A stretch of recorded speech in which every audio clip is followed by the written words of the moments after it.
फिरोजाबाद में शुरू हुई चंद्रेश्वर सोमेश्वर शिव महापुराण कथा के आज 14 अक्टूबर पहले दिन की कथा पूर्ण हो चुकी है। यह 5 दिवसीय शिव महापुराण कथा है जो कि 14 अक्टूबर से 18 अक्टूबर तक 1 बजे से 4 बजे तक आस्था यूट्यूब के माध्यम से देखी जा सकती है। आज पहले दिन की कथा में गुरु जी ने 16 अक्टूबर शरद पूर्णिमा के दिन किए जाने वाले बिल्कुल नए उपाय की जानकारी दी है। साथ ही गुरु जी ने शरद पूर्णिमा के बाद जो 2 प्रदोष आएंगी कार्तिक पूर्णिमा के पहले, उसमें कौन सा आपको मनोकामना पूर्ति उपाय करना है उसकी जानकारी दी है। साथ ही आज गुरु जी ने उत्तर प्रदेश की आगामी 5 शिव महापुराण कथाओं की जानकारी दी है। साथ ही आज गुरु जी ने एक बेलपत्र, एक दूर्वा, एक चावल के दाने का बिल्कुल नया उपाय बताया है। साथ ही कुबेरेश्वर धाम का खजाना जो कि दीपावली का एक उपाय है उसकी जानकारी दी है। सभी जानकारी हम आपको इस वीडियो के माध्यम से दे देंगे। 14 अक्टूबर पहले दिन की शिव महापुराण कथा में गुरु जी ने कुल 16 उपाय पत्र उपयोगी जानकारी दी है। सभी की जानकारी इस वीडियो के माध्यम से प्राप्त होने वाली है। अगर किन्हीं कारणवश आपने आज की कथा नहीं सुन पाई है तो पूरी कथा का रास्ता तो आपको इस छोटे से वीडियो से प्राप्त होने वाला है।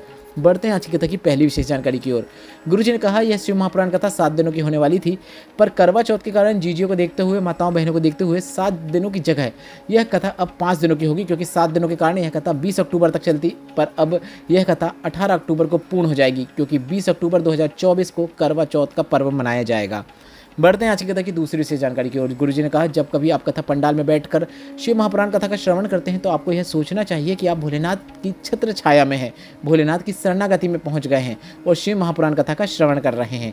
बढ़ते हैं आज की कथा की तीसरी विशेष जानकारी की ओर। गुरुजी ने कहा शंकर भगवान पर चढ़ाया गया 1 लोटा जल कब आपके काम आता है? जब आप किसी विषम परिस्थिति में घिर जाते हैं, बहुत बड़ी घटना आपके साथ घटने वाली होती है, उस समय 1 लोटा जल जो आपने भोलेनाथ के शिवलिंग पर अर्पित किया है वह उस समय आपको ऐसा बल प्रदान करता है ताकि आप परेशानियों से बाहर निकल सकें। बढ़ते हैं आज की कथा की चौथी विशेष जानकारी की ओर। प्रीति जी पत्र लेकर आए जिसमें लिखा जो बाबा को भजता है बाबा उसकी अवश्य सुनते हैं। मैंने 2 बार अध्यापिका के पद पर प्रयत्न किया था पर मेरा सिलेक्शन नहीं हुआ। मैंने माता के कहने पर मंदिर जाना शुरू किया, शिवलिंग पर जल चढ़ाना शुरू किया, पार्थिव शिवलिंग का निर्माण करके उसका पूजन अर्चन किया और 4 गुना अधिक पढ़ाई करना शुरू कर दिया। बाबा से प्रार्थना करी कि मेरी नौकरी लग जाए और बाबा की कृपा से मैं अध्यापिका के पद में चयनित हो गई हूँ। उसी का आभार व्यक्त करने में कथा पंडाल में आई हूँ। बढ़ते हैं आज की कथा की 5वीं विशेष जानकारी की ओर। गुरुजी ने कहा शिव महापुराण की कथा यह कभी नहीं कहती है कि परिश्रम मत करो, बस एक बेलपत्र को शिवलिंग पर चिपकाते हुए एग्जाम देने चले जाओ, आपको सफलता मिलेगी। बल्कि भोलेनाथ और शिव महापुराण की कथा यही कहती है खूब प्रयत्न करना है, 4 गुना अधिक मेहनत करना है। इसके साथ ही शिवलिंग पर एक बेलपत्र की बीच वाली पत्ती में शहद लगाते हुए उसे शिवलिंग पर चिपकाते हुए एग्जाम या इंटरव्यू के लिए चले जाएं, आपको निश्चित सफलता प्राप्त होगी। बढ़ते हैं आज की कथा की 6वीं विशेष जानकारी की ओर। गुरुजी ने कहा संत और सैनिक जहाँ पर भी मिल जाएं उनको आपको आदर देना है, सत्कार करना है, क्योंकि संत धर्म की रक्षा करते हैं और सैनिक हमारे देश की रक्षा करते हैं। बढ़ते हैं आज की कथा की 7वीं विशेष जानकारी की ओर। अनामिका दुबे जी पत्र लेकर आए जिसमें लिखा कि मेरे बेटे की अचानक से तबीयत खराब हो गई, उसके शरीर के सभी बाल झड़ने लगे, आँखों के ऊपर, पलकों के ऊपर, भौहें, शरीर के सभी तरफ के बाल उसके झड़ गए, उसके शरीर में बिल्कुल बाल नहीं बचे। हमने डॉक्टर को दिखाया तो डॉक्टर ने कहा इसे एक ऐसी बीमारी हुई है जिसमें ऐसा होता है और इसका इलाज नहीं किया जा सकता, यह अब जीवन भर ऐसे ही रहने वाला है। परिवार वालों के कहने पर मैंने 1 लोटा जल चढ़ाना शुरू किया, शंकर पर चढ़े हुए जल का आचमन करना शुरू किया। परिवार वाले रोज 501 बार श्री शिवाय नमस्तुभ्यं मंत्र का जाप करते। कांवड़ यात्रा में शुरू हुए, सीहोर कुबेरेश्वर धाम से रुद्राक्ष लेकर आ गए, रुद्राक्ष वाले जल का आचमन कराना शुरू किया। 80% बाल आ गए हैं, उसी का आभार व्यक्त करने हम कथा पंडाल में आए हैं। बढ़ते हैं आज की कथा की 8वीं विशेष जानकारी की ओर। रीना जी पत्र लेकर आए जिसमें लिखा मेरे पति को आंतों में संक्रमण हो गया, हमने इतना पैसा भी नहीं रखा था कि हमारे पति का हम प्राइवेट हॉस्पिटल में इलाज करा सकें। उनकी यूरिन से और मुंह से ब्लड आने लगा। डॉक्टर ने बताया कि उनके शरीर में 2 गांठ हो गई जिसके कारण यह संक्रमण हुआ है। हमने दिल्ली में दिखाया, वहाँ पर भी दिखाकर हम वापस आ गए, कहीं से कुछ हल दिखाई नहीं दे रहा था। शंकर भगवान के मंदिर में जाकर जल चढ़ाना शुरू किया, बेलपत्र और जल चढ़ा कर उसका आचमन करना शुरू किया और मकान गिरवी रख दिया था क्योंकि हमें इलाज कराना था। पर इसके बाद उन्हें एक बार फिर से ब्लड वाली उल्टी हुई। इसके बाद हम उन्हें दिल्ली लेकर गए, वहाँ पर डॉक्टर ने बताया कि पेट में जो 2 गांठ थी उल्टी के माध्यम से निकल गई हैं, अब वे ठीक हैं, उसी का आभार व्यक्त करने हम कथा पंडाल में आए हैं। बढ़ते आज की कथा की 9वीं विशेष जानकारी की ओर। विदु दीक्षित पत्र लेकर आए जिसमें लिखा 13 साल का एक मेरा बेटा था जिसे डेंगू हुआ 2021 में और वह हमें छोड़ कर चला गया। एक ही संतान थी जो बड़ी मुश्किल से हुई थी। इसके बाद मुझे दुखों का अंबार टूट पड़ा, भोजन नहीं करती थी, मेरा मन कहीं पर भी नहीं लगता था, हमेशा रोती रहती थी। परिवार वाले संभालने का प्रयास करते थे। मैं मायके गई तो माँ ने कहा कि तू पहली जैसी हो जा। मैंने कहा माँ मैं पहली जैसी कैसे हो जाऊँ, 13 साल का बेटा मुझे छोड़कर चला गया है। माँ ने कहा कि शिव महापुराण कथा आती है उससे सुनना शुरू करो। मैंने शिव पुराण कथा सुनना शुरू किया। आधे घंटे की ही कथा सुनी थी, मेरा उसमें मन लग गया। शिव महापुराण कथा सुनना शुरू किया, भोलेनाथ के मंदिर में जाना शुरू किया और मैंने यह सोच लिया कि अगर मुझे कोई मेरा बेटा वापस दे सकता है तो वह शंकर भगवान ही हैं जो दे सकते हैं और ऐसा कोई नहीं कर सकता। मंदिर जाती, रोती रहती, आपकी कथा सुनती, कथा सुनते सुनते भी मैं रोती ही रहती। बाबा से मुझे वापस मेरा बेटा चाहिए ऐसा बाबा से निवेदन करती रहती। और आपने अशोकनगर की एक कथा करी थी, वह मैंने टीवी में आसन लगाकर सुनी।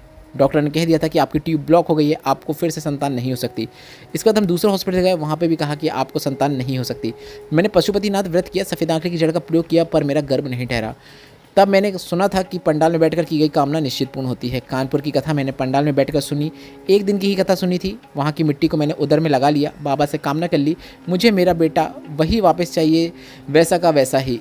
कथा सुनकर वापस आई। 15 दिन के अंदर मेरा गर्भ ठहर गया। जैसा मेरा बेटा को तिल था, जहाँ जहाँ मेरे बेटे को तिल था, वैसा का वैसा ही बेटा मुझे हुआ है। मैंने पुत्र को जन्म दिया है। उसी का आभार व्यक्त करने हम कथा पंडाल में आए हैं। बढ़ते हैं आज की कथा की 10वीं विशेष जानकारी की ओर। जमुना देवी जी पत्र लेकर आई, जिसमें मैंने लिखा, मेरा बेटा सरकारी नौकरी का प्रयत्न कर रहा था पर उसकी कहीं पर नौकरी नहीं लग रही थी। अब उसने कह दिया था कि अब मैं फिर से प्रयास नहीं कहूँगा। मैंने कहा, सिहोर वाले महाराज कहते हैं 4 गुना अधिक मेहनत करो, साथ ही परमात्मा पर विश्वास रखो। बेलपत्र की बीच वाली पत्ती में शहद लगाकर उसे शिवलिंग पर चिपकाते हुए एग्जाम देने जाओ। मेरे बेटे ने मंदिर जाना शुरू किया। कुशी कला की कथा को एक दिन पंडाल में बैठकर सुना। साथ ही उसने एक दिन की कथा सुनने के बाद बाबा से कामना कर ली और 3 माह के अंदर, आप कहते हैं बाबा सुनते हैं, मेरे बेटे ने 2 एग्ज़ाम पहले दिए थे और पंडाल में कथा सुनने के बाद एक एग्ज़ाम दिया था। इसके बाद तीनों एग्ज़ाम के रिजल्ट आए, तीनों में मेरे बेटे की नौकरी लग गई है। उसी का आभार व्यक्त करने हम कथा पंडाल में आए हैं। बढ़ते हैं आज की कथा की 11वीं विशेष जानकारी की ओर। गुरुजी ने कहा, उत्तर प्रदेश वालों के लिए काफ़ी खुश की खबरी है कि 5 शिव महापुराण कथा उत्तर प्रदेश में होने वाली है। एक कथा तो हापुड़ में हो चुकी है, अभी दूसरी शिव महापुराण कथा उत्तर प्रदेश में फिरोज़ाबाद में चल रही है। इसके बाद तीसरी शिव महापुराण कथा पीलीभीत में होगी, चौथी शिव महापुराण कथा काशी में होगी और एक और कथा होगी उत्तर प्रदेश में, जिसकी जगह का नाम गुरुजी ने आज नहीं बताया है। बढ़ते हैं आज की कथा की 12वीं विशेष जानकारी की ओर। गुरुजी ने कहा, अगर आपके द्वारा एक बेलपत्र का पेड़ लगाया गया है तो उस बेलपत्र के पेड़ से जब कभी भी कोई बेलपत्र तोड़ के शिवलिंग पर अर्पित करेगा तो उसका लाभ तो आपको तो मिलेगा ही, साथ ही आपकी कई पीढ़ियों में जितने भी पितर हैं, जितने भी आपके पूर्वज हैं, उन्हें भी उसका लाभ प्राप्त होगा और वे तर जाते हैं। बढ़ते हैं आज की कथा की 13वीं विशेष जानकारी की ओर। गुरुजी ने कहा, अगर आप कुबेर भंडारी के दर्शन करेंगे, कुबेरेश्वर महादेव के दर्शन करेंगे तो आपको देखने को मिलेगा कि एक और कुबेर हैं और एक और माता लक्ष्मी है, जो कि महादेव के दोनों साइड खड़े हुए हैं और महादेव से लक्ष्मी प्राप्त कर रहे हैं। गुरुजी ने कहा, यह कार्तिक का महीना जो आने वाला है, यह शिव की आराधना का महीना है। बढ़ते हैं आज की कथा की 14वीं विशेष जानकारी की ओर। गुरुजी ने कहा, इसी कार्तिक के महीने में स्वयं कुबेर ने कुबेर भंडारी से, मतलब देवाधिदेव महादेव से लक्ष्मी प्राप्त करी थी। इसलिए लोग कुबेरेश्वर धाम में आकर दीपावली के दिन खजाना लेकर जाते हैं। इसके बाद गुरुजी ने कहा, हम भी प्रयास करेंगे कि 31 अक्टूबर को दीपावली की रात्रि के दर्शन आपको आस्था या यूट्यूब के माध्यम से अवश्य करवाएं। रात्रि को लोग कुबेरेश्वर धाम आते हैं, 21 या 11 दीपक प्रज्वलित करते हैं, भोलेनाथ का भजन, आराधना, श्री शिवाय नमस्तुभ्यं मंत्र का जाप करते हैं और अगले दिन चले जाते हैं। बढ़ते हैं आज की कथा की 15वीं और गुरुजी के बताए नए विशेष उपाय की ओर। गुरुजी ने कहा, शरद पूर्णिमा और कार्तिक पूर्णिमा के बीच में 2 प्रदोष आती हैं, जिसमें आपको एक विशेष और नया उपाय करना है। जैसे गुरुजी ने कहा कि शरद पूर्णिमा के बाद जो प्रदोष आएगी, मतलब 16 अक्टूबर के बाद जो भी प्रदोष आएंगी, उसमें आपको यह उपाय करना है। 2 प्रदोष आएंगी कार्तिक पूर्णिमा के पहले, तो आपको इन दोनों प्रदोष में एक सरल और आसान उपाय करना है। गुरुजी ने कहा कि अपने एक हाथ में दूध और दूसरे हाथ में जल लेकर, मतलब थोड़ा सा 1 चम्मच भी दूध मिल रहा है तो भी पर्याप्त है, एक हाथ में दूध और एक हाथ में जल कलश लेकर जो भोलेनाथ के द्वार में खड़ा होता है, इसके बाद मंदिर के अंदर प्रवेश कर दूध को शिवलिंग में जो माता अशोक सुंदरी का स्थान होता है, माता अशोक सुंदरी के स्थान पर दूध को अर्पित करता है, जल को शिवलिंग के ऊपर अर्पित करता है। ऐसा करने वाले की हर मनोकामनाएं पूरी हो जाती हैं।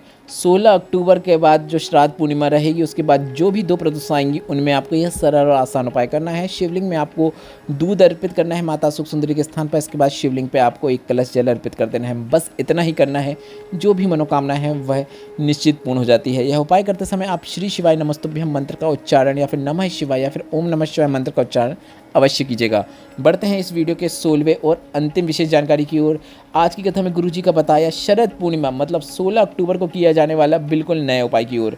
गुरुजी ने कहा, अगर काया में कितनी ही बड़ी समस्या हो गई हो, मतलब त्वचा संबंधित अगर आपको कोई भी परेशानी है, तो आपको यह सरल और आसान उपाय करना है। 16 तारीख की रात्रि को या फिर शाम के समय, मतलब 16 तारीख को शाम के समय के बाद आप यह उपाय कभी भी कर सकते हैं। एक बेलपत्र, एक दूर्वा और एक चावल का दाना लेकर आपको भोलेनाथ के मंदिर में जाना है। जलाधारी से जल जहाँ से नीचे गिरता है उस स्थान पर आपको बेलपत्र, दूर्वा और चावल के दाने को समर्पित करना है। अपने हाथ का स्पर्श करते हुए वहाँ पर आप चिपका सकते हैं, छोड़े ना, बस आप चिपकाए रखें, इस बात का आप विशेष ध्यान रखें। बेलपत्र खड़ी रखना है, मतलब बेलपत्र की डंडी ज़मीन की ओर होना चाहिए, इस प्रकार से अर्पित करना है। और दूर्वा का भाग भी आपको ऊपर की ओर रखना है, चावल का दाना साथ में रखना है। इसके बाद सोमेश्वर महादेव का नाम स्मरण करते हुए, श्री शिवाय नमस्तुभ्यं बोलते हुए, जो भी रोग है उसका स्मरण करते हुए आपको देवाधिदेव महादेव से प्रार्थना कर लेना है। प्रार्थना करने के बाद बेलपत्र और दूर्वा को प्राप्त करके आपको अपने पास ले आना है। बेलपत्र और दूर्वा को प्राप्त कर लेना है, चावल का दाना नीचे गिर जाएगा तो कोई दिक्कत की बात नहीं है। बेलपत्र और दूर्वा को प्राप्त करके आप एक कटोरी में रख लें। इसके बाद भोलेनाथ के मंदिर में एक कलश जल शिवलिंग के ऊपर अर्पित कर दें। इसके बाद घर आ जाएं। दूर्वा को उसी दिन, मतलब 16 अक्टूबर को चबा चबा कर खा ले। शरद पूर्णिमा के दिन ही, मतलब शाम के समय, रात्रि के समय जब आप यह उपाय कर रहे हैं, घर आने के बाद उस दूर्वा को चबा चबा कर खा लें। बेलपत्र को अगली सुबह ब्रश करने के बाद, नहाने के बाद, भोजन करने के पहले चबा चबा कर खा लें। गुरुजी ने कहा 15 दिन के बाद आप जांच कराने चाहें, आपको लाभ जरूर देखने को मिलेगा। यह उपाय सिर्फ और सिर्फ आपको एक बार करना है, जो कि आपको 16 अक्टूबर आने वाली शरद पूर्णिमा के दिन शाम के बाद आप कभी भी उपाय कर सकते हैं। शाम को भी कर सकते हैं, रात्रि को भी कर सकते हैं। इस वीडियो में बताया गया उपाय से संबंधित कोई प्रश्न है तो वे प्रश्न आप कमेंट बॉक्स से पूछ सकते हैं। मेरे द्वारा दी गई जानकारी अगर आपको थोड़ी सी भी उपयोगी लगी हो तो वीडियो को लाइक करके कमेंट बॉक्स में हर हर महादेव अवश्य टाइप कीजिएगा। श्री शिवाय नमस्तुभ्यम। हर हर महादेव।